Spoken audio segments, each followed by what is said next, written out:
Thank you for joining us around the fire. For more information or to make a donation, please visit randomactsnetwork.com. Now, want to hear a scary story?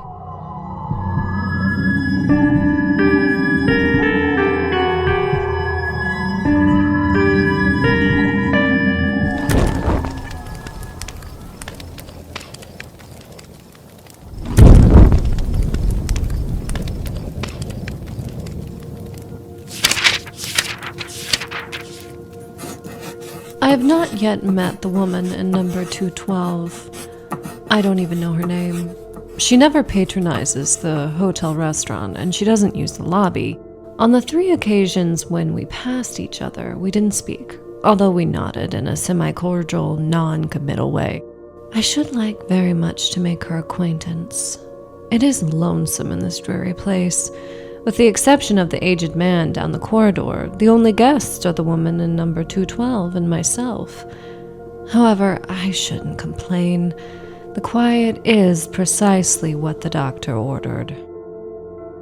I wonder if the woman in number 212, too, has come here to rest. She is so very pale, but her paleness is not sickly. It's rather wholesome in its ivory clarity. She appears tall, walking erectly with a brisk stride. She must have arrived in a car, for she certainly was not a passenger on the train that brought me, though she arrived very soon after myself. I had briefly rested in my room and was walking down the stairs when I encountered her ascending with her bag. I found it odd that the bellboy did not show her to her room. It is odd, too, that with so many vacant rooms in the hotel, she should have chosen number 212 at the extreme rear. The building is long and narrow, 3 stories high. The guest rooms inhabit the east side. The west contains an abandoned business building. The corridor is long and drab, and its stiff, cracking paper exudes a musty, unpleasant odor. The feeble electric bulbs that light it shine dimly as from a tomb. Revolted by this corridor, I insisted vigorously upon being given number 201, which is at the front and blessed with southern exposure. The room clerk, a disagreeable fellow with a hideous mustache, was very reluctant to let me have it, as it is normally reserved for some important guests. I fear my stubborn insistence has made him an enemy. If only I had been as self-assertive 30 years ago, I should now be a full-fledged professor instead of a broken-down assistant. Oh well. The summer's rest will probably do me considerable good. It is pleasant to be away from the university. There is something positively gratifying about the absence of greasy student faces. If only it were not so lonely. I must devise a way of meeting the pale woman in number 212. Perhaps the clerk could assist. I have been here exactly a week, and if there is a friendly soul in this miserable little town, he has escaped my notice. The workers at the hotel and restaurant would accept my money with flattering eagerness, but studiously avoid even the most casual conversation. Despite the coolness of my reception, I have been frequently venturing about. In the back of my mind, I have kept hopes of encountering the woman at number 211. I wonder why she has moved from number 212. I can think of no advantage in coming only 1 room nearer to the front. I noticed the change yesterday when I saw her coming out of her new room. We nodded again, and this time I thought I detected a smile in her somber black eyes. She must know that I'm eager to make her acquaintance, yet her manner forbids it. I'm not the sort to run after anybody. I wonder where the woman takes her meals. I've stopped visiting the hotel restaurant and began patronizing the restaurants outside. At each, I ask strangers about the pale woman in number 210. No one at any restaurant remembered her having been there. The pale woman must be difficult to please, for she has changed rooms again. I am baffled by her conduct. If she is so consumed by convenience, why not move to number 202, the nearest open room to the front? I see we're closer neighbors now, I could casually say when I see her again. Oh, but that is too mundane. I must await a better opportunity. She's done it again. She is now occupying number 209. I am desperately intrigued by her little game. I waste hours trying to fathom its point. What possible motive could she have? I should think she would get on the hotel people's nerves. I wonder what our combination bellhop chambermaid thinks of having to prepare 4 rooms for a single guest.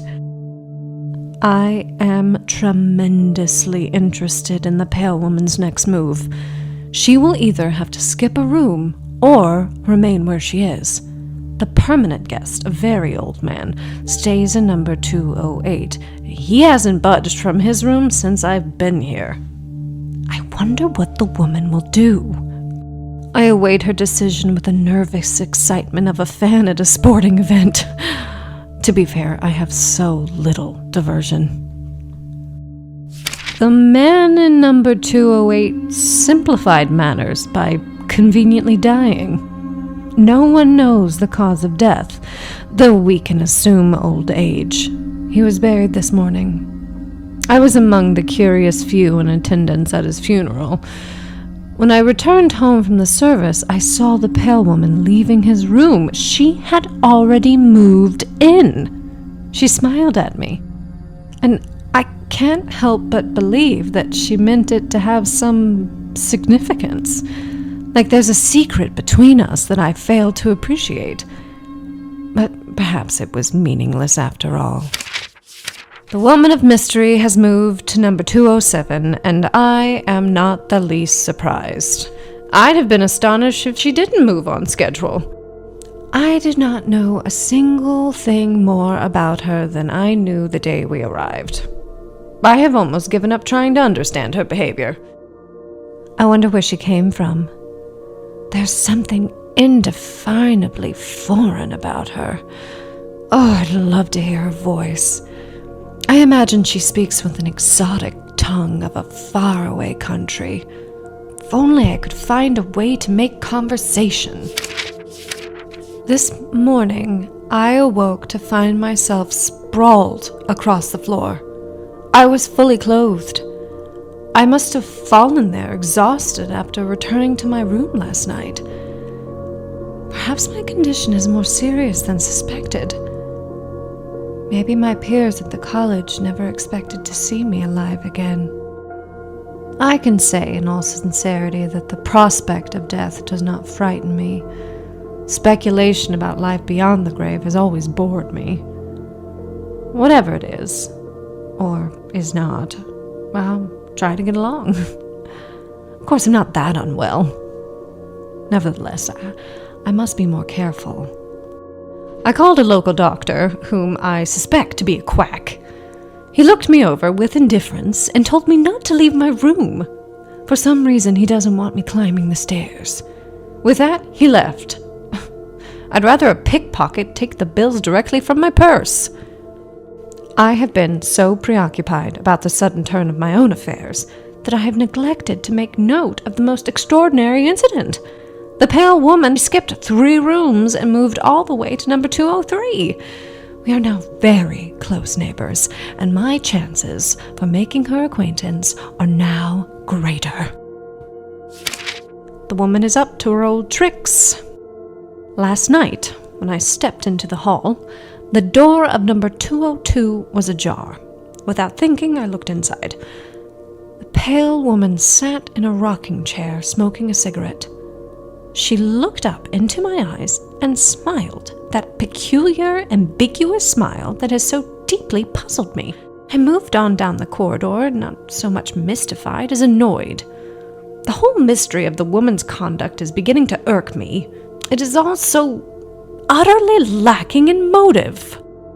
In that moment, I decided that though we may never meet, I would learn her identity. I summoned the clerk to my room. "Please tell me," I asked abruptly, "who is the woman in the room next door?" The clerk stared wearily and uncomprehendedly. "You must be mistaken. That room is unoccupied." "Oh, but it is," I snapped in irritation. "Room 202. The hotel man regarded me dubiously, as if I were trying to impose upon him. "I assure you, there's no one in that room." "I have seen her myself. She is tall, with dark eyes and hair. She is unusually pale. She checked in the day I arrived, shortly after." "But I assure you there is no such person. As for her checking in when you did, you were the only guest we registered that day." "What? Why, I've seen her 20 times. First, she had number 212 at the end of the corridor, and then she kept moving towards the front, and now she is next door in 202. The room clerk threw up his hands. "You're crazy!" He meant what he said. I shut up at once and dismissed him. After he had gone, I heard him rattling the knob of the pale woman's door. There's no doubt that he believes the room to be empty. Now, I understand the events of the past few weeks. I now comprehend the significance of the death in number 208. I even feel partly responsible for the old man's passing. After all, I brought the pale woman with me, though I did not set her path. Why she went room after room, crossing the threshold of the man in number 208, I can't explain. I suppose I should have guessed her identity when she skipped 3 rooms the night I fell unconscious upon the floor. In a single night of triumph, she was almost to my door. And she will be here soon to inhabit this room. And when she does, I will finally return her smile of grim recognition. In the meantime, I wait behind my bolted door.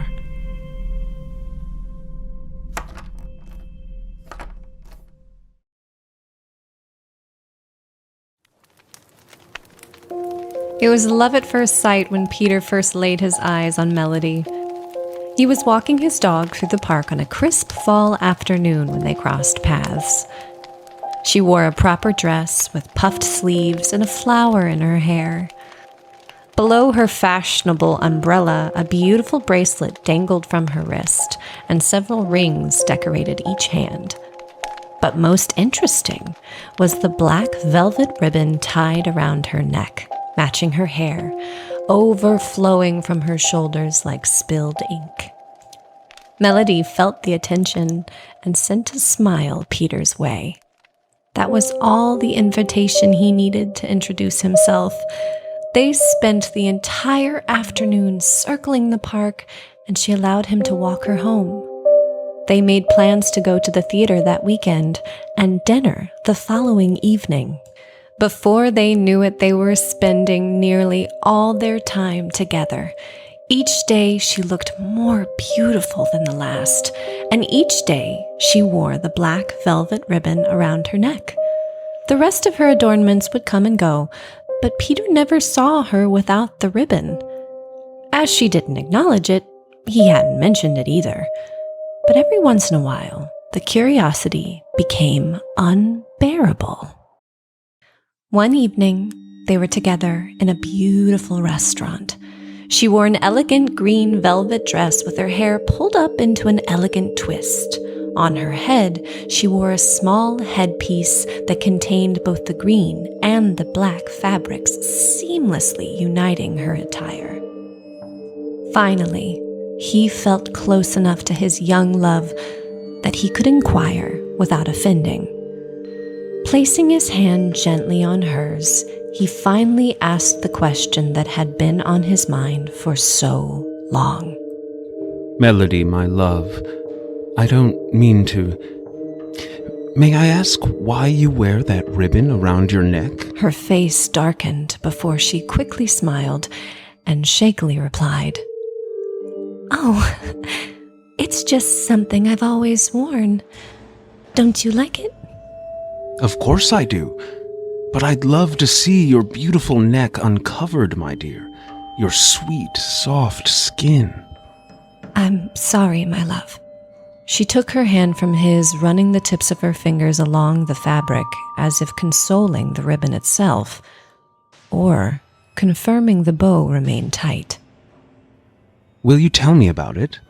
The smile remained, but her eyes didn't sparkle. "There's nothing to tell." In the days that followed, he desperately tried to stop thinking about the ribbon, but it ate away at him. He kept no secrets from his darling lover, yet there was something she refused to share, a part of her that remained unknown. Shortly after they became engaged, a member of Peter's extended family passed away, and Melody left town with her partner to attend the funeral. They rented a room in a small inn, and for the first time, shared a bed. They kissed and cuddled by the light of the fire until they fell asleep. In the morning, they were quietly packing their things when Melody timidly spoke, as if the words had weighed her down all morning. "My love, I'm afraid I slept quite terribly. I barely slept at all." Peter was taken aback, as he'd slept soundly through the night. I'm so sorry, dear. Did you not enjoy sharing the bed? "Oh, I loved falling asleep in your arms, but I woke up in the middle of the night. I'd had such a terrible dream." He could tell she was truly upset and wrapped his arms around her. "I was sleeping when I felt your fingers slide underneath my ribbon, trying to pull it off, picking at the knot. I begged you to stop, but you wouldn't. I could barely breathe. You were choking me." She was overwhelmed with emotion and buried her face into his chest. Peter didn't dare mention that he, too, had the very same dream. His eyes shifted from the ribbon to his hands, to the shadows on her neck around the ribbon. Marks, or a trick of the light. Their wedding day arrived, and Peter secretly wondered if this would be the day he waited for. But as she walked down the aisle in her glowing white dress, the dark black velvet circled her neck as it always did. After several hours of eating, drinking, laughing, and dancing with friends, the couple rode in a coach to the honeymoon suite at the finest hotel in town. Both bride and groom were drunk and in love, kissing each other with no care for the coachman, ready to take each other in. Peter excused himself for a shower, and his new wife made herself comfortable in their extravagant suite. He returned to find her lying across the bed in a red velvet nightgown. The dark fabric emphasized her in the most perfect places. Her plump, juicy lips curved upwards invitingly, and her eyes glimmered from between falling black locks. But still, his focus was on the ribbon, and the building lust evaporated. If there were ever a time he wanted to see and smell and kiss the soft skin of her neck, it would be tonight. She seemed to notice, and her smile dropped ever so slightly. He wouldn't risk spoiling the evening by asking her to remove it. He climbed into bed with her for the second time ever, and she held out her arms. He kissed her deeply and ran his hands up and down the soft fabric along her back. Hello, husband. I love you, my dearest. I love you, darling. Their eyes locked, and the love was true, but he couldn't help it, and his attention drifted once again to the ribbon. She sighed and sat back, sinking in disappointment. Do you want me to untie the bow? Peter lit up. He never thought the day would come when she would offer him what he desired most. After all this time, this is what you want of me. Yes, my love. Then do what you wish. With a smirk, he forcibly fingered the knot, but it was unyielding. She remained still as he fetched a pair of scissors from the desk and returned with enthusiasm, practically giddy. And in one swift move, he slid the cold metal blade between her velvety skin and the fabric, and snipped. Then he screamed, stumbled back from the bed and onto the floor, as her head toppled from her shoulders and rolled across the room.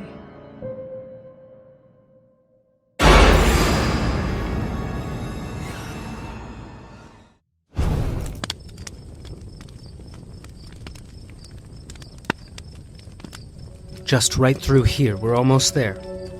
Carol and Harry excitedly entered the doors of Haddington Memorial Hospital to find the building mostly quiet. The bulk of the county was now routed to a newer medical building in Carpenter City, 20 minutes away without accounting for traffic. But this young couple planned to deliver their firstborn at Haddington Memorial, where they each began their own lives a few decades earlier, back when every room and hallway was bursting with patients and staff. The birth went smoothly, and Carol lovingly watched Harry nod off in the chair as the head nurse finished cleaning their fresh little one. The old woman wore a tight bun and cartoon print scrubs and hummed a bit to herself as she worked. She passed the baby to Carol, who sniffed the baby girl's warm head, adorned in a pink ribbon, and held her by the light of the flickering TV in the corner. A loud snore from Harry pulled Carol back from drifting off, and despite her best efforts to wake her husband, he continued to sleep like he'd been the one in labor. She pressed the call button for the nurse. A younger woman with long brunette hair came in quickly, shutting off the call button. Her uniform was closer to something like a candy striper would wear, and her clean tennis shoes lightly squeaked as she walked.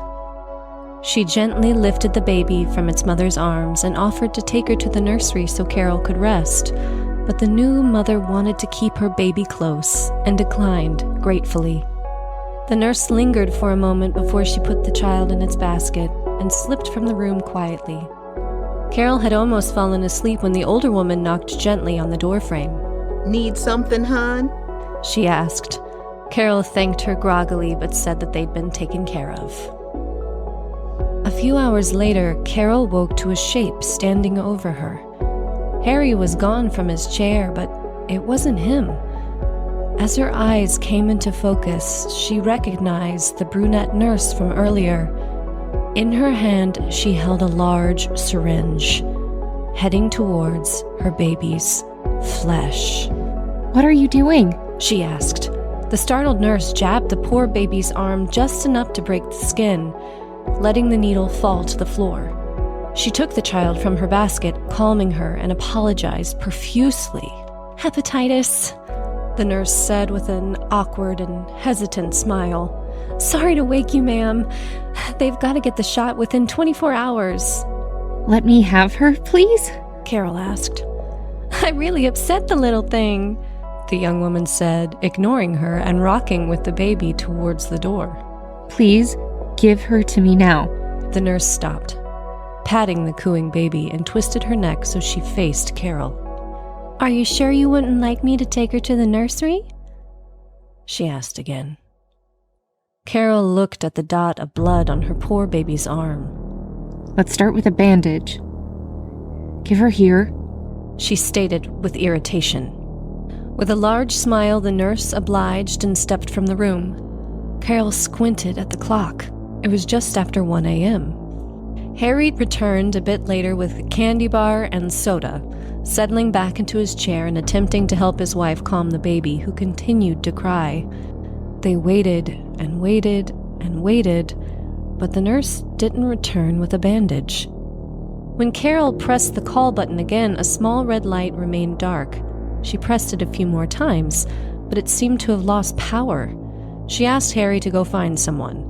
The nursery was starting to sound like a good plan after all. Harry returned with the older woman, who scooped the child up in her arms, quickly quieting her. Carol asked for a bandage, complaining about the other nurse. The woman offered a confused chuckle. Can't be surprised, I suppose, she said. Most everyone was either let go or moved to the new building downtown. The few of us left are stuck running around like chickens with their heads cut off. With that, she passed the baby to its father and stepped out for a bandage. As soon as the child was in Harry's arms, she began screaming again. Harry looked at his wife with desperation, but Carol was equally distraught. Her head was heavy and throbbing. She needed silence, or something strong. But now it was the old woman who didn't return. They waited for nearly 20 minutes before Carol asked Harry to step out and find her. I'll be right back. Just try to relax. The television was still flickering, and it was nearly 2 a.m. After more time passed, the brunette reappeared in the doorway holding 2 items, the now unnecessary bandage and a second syringe. No, please, not right now. She's finally quieting down, Carol pleaded. The friendly smile reappeared on the nurse's face. This one's for you, Mama. You both deserve to rest up tonight. Within seconds, whatever was added to Carol's IV transported her feet first into ice water. But her pores took in the cold and turned it to warmth and spread it through her sprawling veins like melting butter. The nurse plucked the baby from Carol's arms, now impossibly heavy, and moved across the room and out the door in a blur. The new mother was already too sedated to respond. She shook her head and took a deep breath, drawing all of her strength to press the call button, which lit up immediately. She watched the foggy shapes dancing on the TV as she waited, and finally the head nurse returned with a bandage. Lots of noise coming from this room, she said with a sweet grin that crinkled her face endearingly. You need something? Carol was fading fast. My head, was all she could say. The woman shuffled to the foot of the bed and took a seat, placing her warm hand on Carol's shin. It weighed 1,000,000 pounds. It'll be that way for a bit, but you'll get the hang of it all before you know it. There are lots of things that help him settle down. Mine always loved to be carried around. Works like a charm. Looks like she's gone for a walk with Daddy right now. She looked at the empty crib. I'm sure that little angel is fast asleep in her father's arms. Just let me know if you... As she looked back at Carol, she noticed the confusion in her drooping eyes. Honey, are you feeling okay? Carol wanted nothing more than to give in to the drugs, but she took another deep breath and said, not Harry. But the other woman didn't hear. What was that, hon? Carol needed a moment to find the energy to speak again. Other nurse. The low throbbing returned to the back of Carol's skull as she pressed herself to stay awake, and waves of nausea were getting worse. Why don't I go and find them for you, huh? That'll make you feel better. Finally, Harry reappeared in the room. I can't find a damn soul in this place. He began before noticing the nurse's presence. But she hadn't heard him. She only noticed that there was no baby in his arms. In 1 second, the blood drained from her face. Where's the baby? Harry asked. Carol was nearly unconscious. Her voice was low and flat. The other nurse. In the nursery, she said. The old woman stood up without saying a word, removed the phone from its cradle on the wall, and dialed 2 numbers.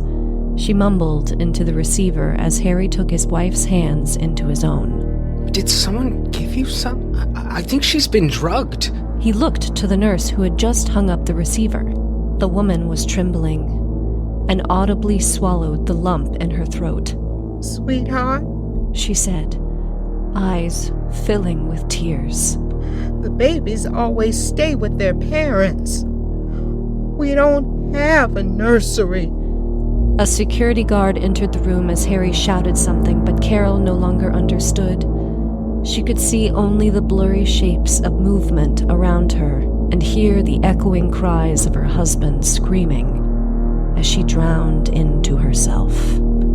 The hospital was locked down and searched, but no traces of the mysterious nurse or newborn were located. Once the old nurse was cleared to leave, she walked softly through the automatic doors and towards her car in the back of the lot. Her breath lingered in front of her like mist. It had snowed overnight before chilling over, and there was a thin layer of frost across the lot. She noticed her footprints behind her, adding the first blemishes to an otherwise unbothered corner. A ray of sun poked through the clouds, and she caught a glimmer just a few feet away. There was another set of tracks in the parking lot, after all, heading from the building to the edge of the asphalt and disappearing into the grass. The woman's eyes continued towards the trees in the distance, where a tiny bit of color stood out. Among the leafless branches and dead plants was a bright, shiny, pink ribbon waving in the wind.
A long time ago, there lived a skillful scientist who had experienced a spiritual reaction more striking than any chemical one. He had left his laboratory in the care of his assistant, washed the chemicals away from his hands, and asked a beautiful woman to become his wife. In those days, new scientific discoveries, such as electricity, seemed to open paths into areas of miracles. It was not unusual for the love of science to compete with the love of a woman. The scientist's name was Almer. He had so totally given himself to scientific studies that he could not be weakened by a second love. His love of his young wife could only be the stronger of the two if it could link itself with his love of science. Such a union did take place with truly remarkable results. But one day, very soon after their marriage, Almer looked at his wife with a troubled expression. In the center of Georgiana's left cheek was a mark, deep in her skin. The mark was usually a deep red color. When Georgiana blushed, the mark became less visible. But when she turned pale, there was the mark, like a red stain upon the snow.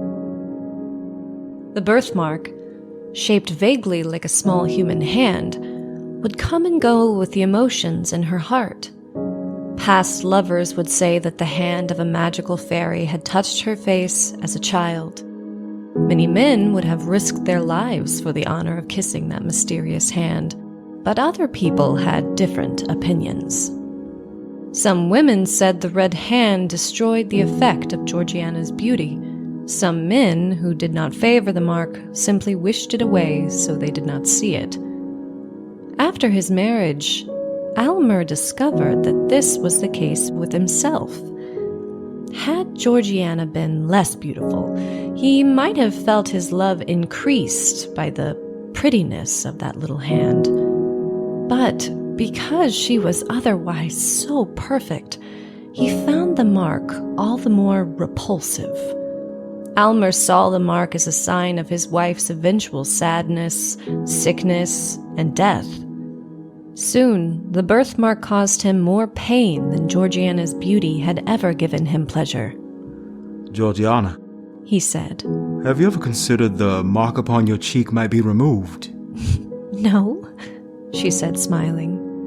But seeing the seriousness of his question, she said, the mark has so often been called a charm that I was simple enough to imagine it might be so. On another face it might, but not on yours. No, dear, nature made you so perfectly that this small defect shocks me as being a sign of earthly imperfection. Shocks you? Cried Georgiana, deeply hurt. Her face reddened and she burst into tears. Then how could you marry me? How could you love what shocks you? During a period that should have been their happiest, Almer could only think of this disastrous subject. With the morning light, Almer opened his eyes upon his wife's face and recognized the sign of imperfection. When they sat together in the evening near the fire, he would look at the mark. Georgiana soon began to fear his look. His expression would make her face go pale, and the birthmark would stand out like a red jewel on white stone. "Do you remember, dear Almer?" she asked with a weak smile.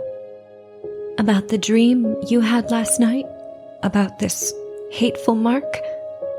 He rubbed the sleep from his eyes, the memory of his dream returning. He had imagined himself with his assistant trying to remove the birthmark with an operation. But the deeper his knife went, the deeper the small hand sank until it had caught hold of Georgiana's heart. Almer felt guilty remembering the dream. "Almer," pleaded Georgiana, "we do not know what the cost could be, to both of us, to remove this birthmark. I fear being left deformed, or with damage to my health." Dearest Georgiana, I have spent much thought on the subject. I am sure it can be removed. Georgiana exhaled, looking away. "Life is not worth living while this mark makes me the object of your horror. You are deeply knowledgeable and have made great discoveries. Please, Almer, remove this mark for the sake of your peace and my own." Dearest wife, He deliberately kissed her unblemished cheek. I am ready to make this cheek as perfect as its other half. The next day, the couple went to Almer's laboratory, where he had prepared a beautiful room for his wife. Though he had previously made several famous discoveries, Almer's series of powerful experiments failed, one by one. The mark remained. Georgiana waited in her room, reading through his notebooks of experiments and observations. She could not help but notice that many of his experiments had ended in failure. She decided to see for herself the scientist at work. The first thing that struck Georgiana when she entered the laboratory was the hot furnace. From the amount of soot above it, it seemed to have been burning for ages.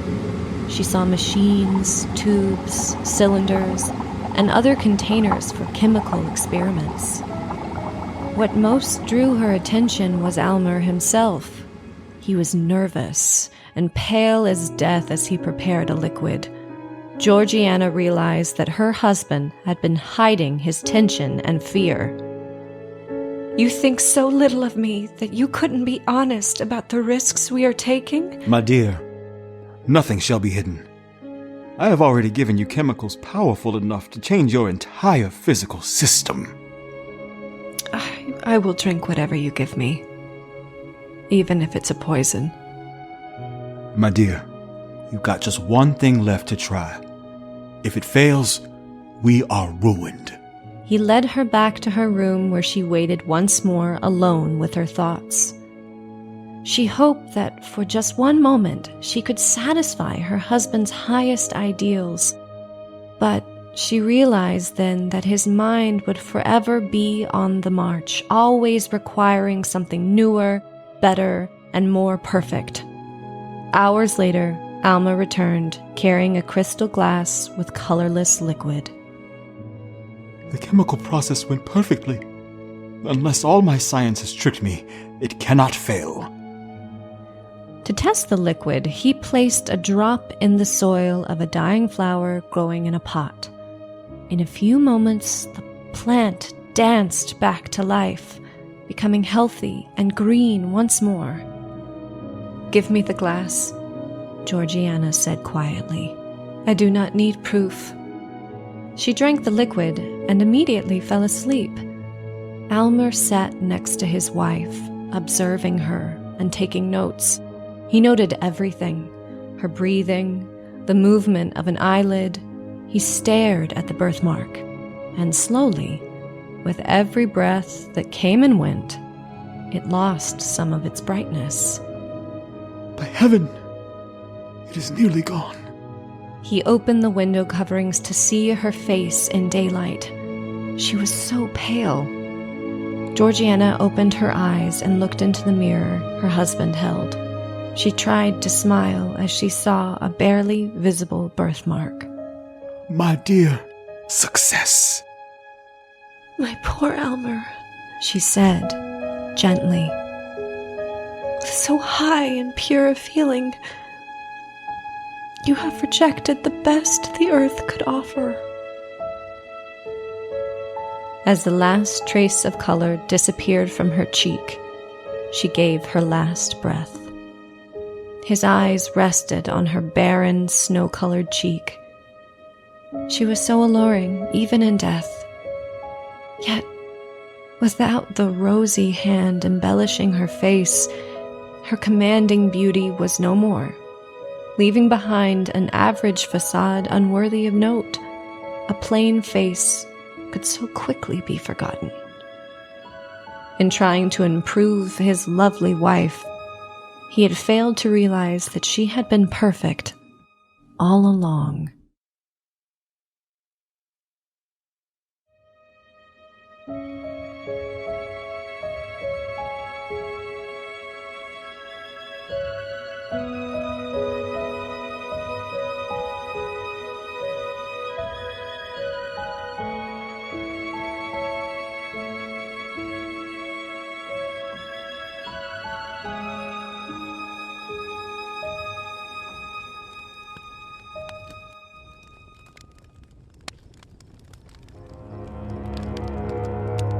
Jack and Emily, a brother and sister, both in their early 20s, were on their way to visit their grandmother. It was supposed to be a simple trip, an afternoon drive through the countryside, but Jack had insisted on taking a shortcut through the woods. Emily, always the more cautious of the two, reluctantly agreed. The road soon turned narrow and winding, flanked by dense trees that twisted and stretched closer and closer. The sun vanished behind the crooked branches above, and with it any sense of direction. The siblings drove on in uneasy silence, neither one willing to admit just how anxious they felt. "Jack, I think we're lost," Emily eventually said, her voice trembling. The road only goes one way or the other, Jack replied with annoyance. Time's just passing slowly because it all looks the same. "I guess," Emily replied softly. Don't worry, we'll find our way, Jack replied, though he didn't sound convinced. Hours passed as their car continued on through a maze of trees. The plans to visit their grandmother now seemed like a vague memory, and the fuel gauge was getting dangerously close to empty. Just as panic began to set in, they spotted a dim light through the fog. As they got closer, they could make out the bold neon letters of a quaint diner sign. "Hot to go," it read. "Home-cooked meals fast." Beside the diner entrance was a pair of gas pumps below a no self-serve sign. The structure looked completely out of place, but desperation led them to the door, and as they entered, a bell tinkled softly. The interior was inviting, filled with the comforting, nostalgic smells of savory meats, warm, fresh bread, and sugary sweets. An old woman stood behind the counter, her eyes twinkling with that strange familiarity that provides instant relief. "Welcome, dears," she said with a kind smile. "You must be hungry." Her voice was soothing like a lullaby. Jack and Emily nodded, their stomachs rumbling. The woman who introduced herself as Greta led them to a booth and handed them menus. "I'll fix a couple suppers to go, but won't you join me for a bite before I fill your tank?" she asked. "Fuel up while you fuel up." "I just finished a pot of my most famous stew. It's the house special." The siblings, famished and tired, agreed. They watched as the woman stepped behind the counter where a massive vat of stew boiled over a small fire. With a cheerful smile, Greta ladled a large helping for each of the siblings and returned to the table in a cloud of steam. The aroma was intoxicating, a mix of fragrant spices that made their mouths water. Chopped vegetables and heavy chunks of meat danced in the thick and bubbling red broth. Jack took the first bite and couldn't help but groan with pleasure. "Holy cow," he said, shoveling more into his mouth. "This is amazing." Emily followed suit and nearly danced in her seat as the flavors exploded across her tongue. Somehow sweet, savory, and spicy all at once, but not overwhelming. Neither of them normally cared for spicy foods, but Greta's stew was intoxicating. They ate ravenously, their hunger growing with each bite. The more they ate, the more they wanted. The broth coated their mouths, lubricating their throats, a greasy, slick sensation that left them both craving and repulsed. They couldn't stop, their hands mechanically scooping chunks of tender meat and soft vegetables and tearing into the bread, soaking it in the broth to make swallowing easier. Before long, their limbs felt heavy. Their heads began to swim. The diner seemed to shift and pulse around them, like a hidden heartbeat in the walls. Colors blurred and sharpened around them, the lights coming in and out of focus, like the air above was filled with shooting stars. Jack's tongue felt almost too thick to speak. "I don't feel so good," he slurred. Emily nodded, her eyes wide with fear. But they couldn't stop. They continued painfully shoveling spoonfuls of stew into their mouths as Greta appeared with a fresh pot and loaf of bread. They ate and ate, chewing and swallowing, gulping and nearly choking. And with every bite, they felt more and more energy draining from their bodies. When Greta returned with yet another helping for each of them, the siblings noticed that the old woman was looking much more youthful now. Her wrinkles had been smoothed away, and the color of her hair emboldened. Even the diner itself seemed to be transforming around them into something newer, cleaner. Jack and Emily exchanged a dazed glance as creeping horror settled in. And Emily tried her best to push the bowl away. But it was like the spoon was glued to her hand. Jack tried to stand, but his butt wouldn't budge from the bench below. Oh, you can't leave yet, my dears. Greta grinned widely, her eyes sparkling like the lights around her. You haven't finished your supper. It seemed impossible. But as the siblings consumed the stew consumed the siblings, stealing away their youth with every slurp and swallow. Greta was even younger looking now, barely older than the pair of siblings themselves. But now, Jack and Emily looked much older than they were, with gaunt, leathering skin and sunken eyes. The lights stopped glittering, and the diner's walls stopped pulsing as the edges of the room began to darken and swirl. To Emily's horror, Jack face-planted into his soup, the air bubbles rising to the top of the bowl, coating his bangs with broth. Her brother twitched in his seat, but he couldn't raise his head from the bowl. He was too weak. His entire body was lead, unable to support the heavy boulder that was now his head.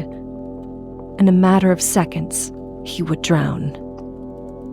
Using every ounce of energy she had, Emily threw herself forward, freeing Jack from certain death and knocking both bowls to the floor where the stew splashed everywhere. The broth sizzled and burned through the linoleum like acid, emitting a horrible stench of decay. And Greta screamed as if her own body was being burned. You ungrateful brats. She hissed, advancing on them. As her face twisted in fury, the mask of youth came loose, and the old hag beneath was revealed once again, her bony hands stretched and twisted into wicked claws, and she lunged for them with shocking speed.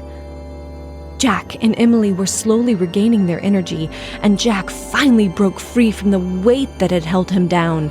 He grabbed Emily's hand, helping her to her feet, and they stumbled together like drunks towards the door as their muscles fought desperately to awake. But with every step they took, the door moved further and further away. Greta's wicked cackling echoed through the never-ending diner as the rotten stench of stew saturated Jack and Emily's nostrils. I can't go any further, Emily cried, falling to her knees. I'm sorry, Jack. Jack knelt beside her, wrapping his arms around her. We have to try, Em. We can't give up. With a wave of Greta's hand, Jack was flung backwards, thrown through the air across the room and crashing painfully into a table. Its legs gave way, and the wooden tabletop smashed into the floor below him, sending splinters across the floor. Jack was momentarily stunned by the onslaught of excruciating pain. He tried to breathe, but his lungs pulled no air. Greta's face filled with devilish joy as she watched the boy struggle to find his breath, twitching atop the remnants of the table. You'll make the most delectable dessert, she hissed. But Emily appeared right behind the woman, swinging a chair with all of her might and shattering it against Greta's back, who shrieked in agony, whipping around. You little bitch! She bellowed.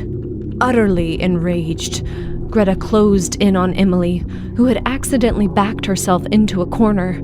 Jack was still struggling to pull himself up from the floor. She had to think of something. Stay away! Emily cried, pulling the necklace from beneath her shirt. It was her grandmother's pendant, a small, pure silver charm that supposedly provided luck and protection, and though she didn't really believe in that stuff, she always felt better when she wore it. Greta hissed like a snake, recoiling, Behind her, Jack slowly and silently crawled towards the counter. "You're powerless against the symbol of love and protection," Emily cried. But Greta burst into a fit of cackling laughter. You think I give two shits about your dime store trinket? She got closer and closer. Her crooked, sharp nails extended for Emily's face. Just in time, Jack burst from behind the counter, smashing a pair of pots and pans into the old woman's temples before dropping them with a clattering bang to the floor. The wicked witch was stunned and dizzy, and Jack used the moment to snatch the sack of salt from his back pocket, throwing it forth into the woman's eyes and painfully blinding her. Emily ran from the corner as Greta fell backwards to the floor, screaming in agony and wiping blindly through the air in all directions. Emily smashed another chair against the woman as Jack shoved her across the floor towards the counter. Greta continued to flail around and scream in agony, her long nails lacerating the skin around her eyes as she desperately tried to shake the salt from them. The dime store trinket may not have stopped you, Jack said. But our grandmother's the one that taught us that salt repels evil. With a battle cry that shook the walls of the diner, the witch took a final lunge in Jack's direction. He smashed his body into hers, colliding painfully but knocking her closer to the kitchen, closer to the bubbling cauldron. The blinded woman thrashed and flailed, and with one final blow, she lost her balance, tumbling backwards into the vat with a sizzling splash. Where the stew touched her skin, the flesh melted away, and her painful screams echoed through the entire forest. "What have you done?" she cried. "What have you done?" As she boiled before them, Jack and Emily saw pulsating glimpses of the many faces below, the beautiful young woman and the horrible wicked witch, with so many in between. The diner began to crumble, and Jack and Emily made a final dash for the door. This time, it stayed put, bursting open with the tinkling of the bell as the cold night air embraced them. Just as they made it to safety, the diner collapsed in on itself. Greta's screams of agony echoed above the trees. Jack and Emily kept running until they reached the car haphazardly parked at the edge of the lot. Breathing heavily, they climbed inside. Jack fumbled with the keys, finally managing to start the engine.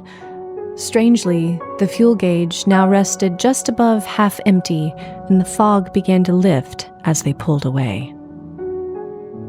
The siblings drove in silence, shaken by the horror they had faced. They didn't know what to do other than continue on to their grandmother's house, where they found the kindly old woman waiting up for them with open arms.